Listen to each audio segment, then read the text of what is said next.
Welcome to freehomebuyingwebinar.com. This is part 5 and it's the last session that we will have together. Today we're going to talk about various questions that are usually asked, hot consumer issues, and then give you a chance to ask your questions also. First of all, one of the most common questions is, what is the purpose of earnest money? Purpose of earnest money is to commit you to a sense. It is to show that you are serious or that you are earnest. It is not an extra expense. Whatever your lender factors in and you have you know that you're going to have to spend to get into the property, the earnest money is simply a part of that and rolls into the transaction. Now, how much should earnest money be? 1 to 3% usually. We're seeing earnest monies today in this market, and first-time home buyers generally range from about $1,000 to $3,000, and that can be less, it can be more. You will not lose your earnest money. There are many outs for that. For instance, if it doesn't appraise, you don't qualify for a loan after taking all the necessary steps and so forth, you will not lose your earnest money unless, honestly, just unless you do something stupid, like at the very end of it say, I don't want to buy this home and walk. Yeah, you'll lose your earnest money. But in 25 years of real estate, I have not had any of my clients lose even 1 cent of the earnest money. In fact, I've never had any of my clients even being threatened with a lawsuit. So earnest money is well protected, but it is an important part of the transaction. What are closing costs? Closing costs are sometimes shared expenses between the seller and the buyer. For instance, title and escrow. Sometimes there are buyer's expenses like the appraisal or the inspection. Sometimes seller expenses like certain taxes that they have to pay. And a lot of the closing costs can be negotiated, especially in this market, so that you can get the seller to pay those costs for you. When do you get possession? When do I get possession of my new home? At closing. Now, sometimes people will say, hey, closing's tomorrow, and what they mean is they're going into the escrow or the title company, they're going to sign, they're going into the attorney's office, they're going to sign papers. That is not closing, even though it's commonly spoken of, closing, come in to sign closing. Closing is 24 usually or 48 hours later when it funds and is recorded at the courthouse. You see, the paperwork you sign goes back one last time to the lender for a quick look. And remember what I said last session, don't go out and buy a pickup to move things or charge things until you get past this stage, because they're going to look at everything one more time. So it's at closing, which is when it funds and records. That's when I give you the keys and you have possession of your new home and you start moving in. What happens if the appraisal is low? Well, several things can happen. There is protective language in the contract so that you do not lose your earnest money, but there are about 4 major options that can happen. Number 1 is the seller can sell it to you for less. Number 2, you can pay the difference yourself. Number 3, we can try to get a new appraisal, a different one. And number 4, you can back out if none of those work and not lose your earnest money. What is a septic system? A septic system is, rather than having a public sewer system and the pipes that go through the street and so forth, take the waste away from the home, there is what's called an on-site sewage system, an OSS, and all of the waste is taken out and spread and cleansed beneath the yard of the home. And there is usually a tank it goes into and then pipes that distribute it, and you never even know it's there. And then there's a reserve area in case that one should go bad, and sometimes decades later they may, then you have a reserve. I have no problem with them. I grew up, because I usually live out in the country, with septic systems, and my kids grew up with septic systems, and because of living in the country. It takes minimal amount of service, and they really are no problem. It's just some people are afraid of them, but it's just really a matter of being educated and understanding what it is about them and what they are. Some of the consumer issues we've seen in recent years. One is lead-based paint.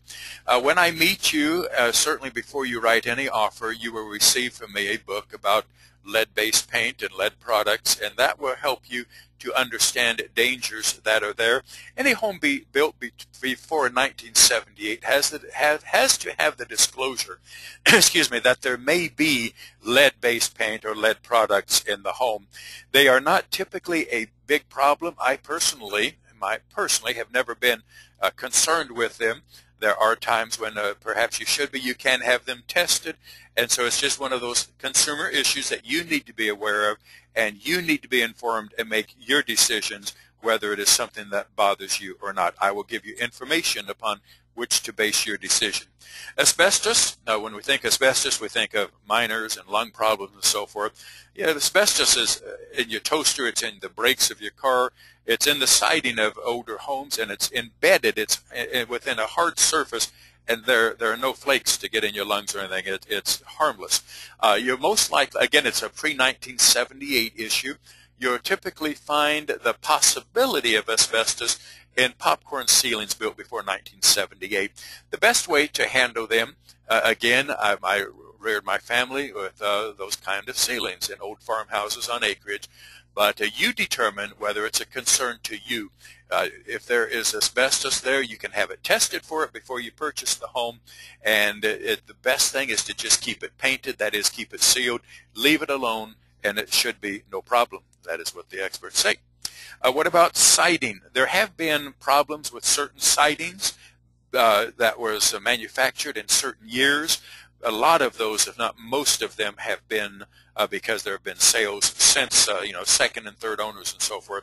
The problems have basically been taken care of, but again, it's where your inspector can usually find this. Sometimes I'll notice it, or you will, and we won't even make the offer in the home, or we'll make the offer contingent upon them fixing it, but the inspector certainly will find this if there's a problem, because it will begin to swell and to warp, and it's a problem you typically do not want to move into a home facing that, because it can be fairly expensive. So an inspection is key to that, and being aware of the problem.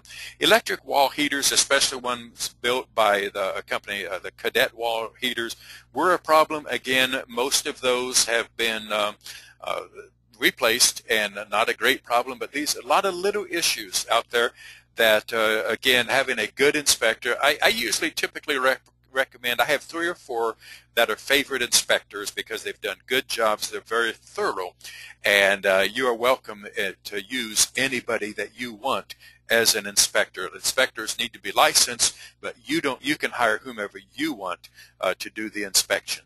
Roofs are something else that you don't want to move into the house and then have the roof go bad. You want to know it's going to last for 5 years or something, so that at least, so that you don't move into the house and then have this huge expense. And again, here's where the inspector is very important for that. Sometimes it's obvious. You look at the home, you and I and everybody can tell, hey, that roof is bad. Other times, the inspector needs to get up there. And that's a good thing about an inspector. They go under the house, up into the attic, on top of the house, and they really do a good job, most of them.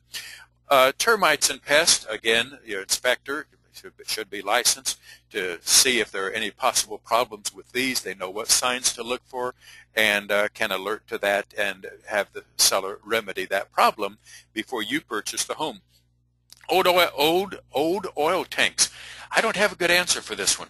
A lot of times we don't know that they're there, but if it's discovered that they're there, then, and I have had this happen, then the seller has to remove the old oil tank. It used to have oil heat, and now it's converted to electric or gas or something. Sometimes it's been 2 or 3 owners ago, and we don't know they're there. If it winds up you find out later that they're there, it needs to be replaced or filled in place so that there's no danger of leaking oil and so forth. It is not terribly expensive, but it's just a little bit of a hassle and something that we need to be aware of and do our best to do diligence as a team, you and I, when we're looking at properties, especially if you are interested in older properties. I am going to email you a couple of things. I'm going to email you my, hopefully I've got your correct email. If I don't, make sure I have your correct email. The nwrealestateinformation.com down at the bottom. That has testimonials. They're letters of recommendation. I'd like, if you would, please to read those. I've been kind of invisible here to you. At least you'll see who I am, and you'll be able to see what, read my biography. There's my biographies on one page, testimonials on another, so you'll know how I treat people and how I work. Past actions are a pretty good indicator of how a person's going to behave and what they're going to do in the future. So if you'll read those, you'll see how I have worked. I'm not going to spam you. I'm not going to send you lots of emails. That's not my style. I'll send you, for instance, a checklist of things for moving and perhaps a couple of other things, but you're not going to hear much from me after this. It'll be up to you to contact me, basically. And also, please know that I keep this promise that nobody else receives these emails. Nobody else will it be given to, sold, or any vendors, friends, or anybody else. Nobody's going to receive this email. So another question that I'm often asked is, how long does this process take? Well, it's going to take about a week, maybe, to be pre-approved. It can be done in just a few minutes, actually, with the right lender. But let's say you have to pull papers together. Let's just stretch it. Let's say it's going to take about a week. Searching for a home, there's good inventory. If we're diligent, if we've asked the right questions, and we know what you want, probably will take 1 to 4 weeks to find what you're looking for. A lot of this is going to depend on your needs and when you want to move because of, when your rent is due or a lease and that sort of thing. Then it's going to take 3 to 6 weeks to close, depending on your loan program and what may need to be done by the sellers in fixing up the house that we've negotiated. Different things such as that. So anywhere from 4 or 5 weeks to probably about 12 weeks will be how long that will take. Now, I promised the offer of a free gift. I'm going to do that now. You don't want to move into a home and have something break down that's going to be expensive. I had that happen to me after I'd bought a very nice home, and then the water heater went out. It cost me a few $100s.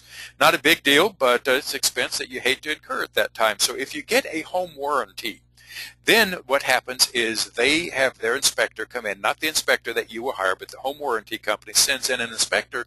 They will test the systems, the utilities, heating, electric, and everything. And then if something's not working right, the seller will need to repair that before we continue. And then once things are working to their satisfaction, they will offer a 1-year home warranty, which my free gift to you will be I will pay for this 1-year home warranty so that if anything breaks down in the first year, you have the peace of mind that all you're going to have is a very small deductible, just a service call. I think it's maybe, don't hold me exactly to this, but it's like $50 or $75 or something, but you won't be spending hundreds or $2,000 or $3,000 or more to fix something because it breaks down. And it gives you peace of mind once you've moved in. And so my promise is that if you'll call me in the next 48 hours after watching this, I will give for you at closing, when we complete this, a home warranty on the house that you purchase. So be sure that give me a call. That doesn't mean you're going to buy in the next week or two, or even, it just simply means we've made contact and I'm helping you start the process. I don't care how long it takes after that, but if you'll contact me in the next 48 hours, I will provide for you a free home warranty. So this is my email address. If you have any questions, feel free to email me. I would love to talk to you, answer your questions, and help you in any way that I can. I wish you the very best. I have enjoyed being with you on these 5 sessions. I've got an appointment. I'm going to go now, so I'll say goodbye, and my wife has been here very helpful. Say goodbye, Glenn. Goodbye, Glenn. Yeah, she's still the same as she was in the first session, isn't she? All right, you have a great day, and see you later. Bye now.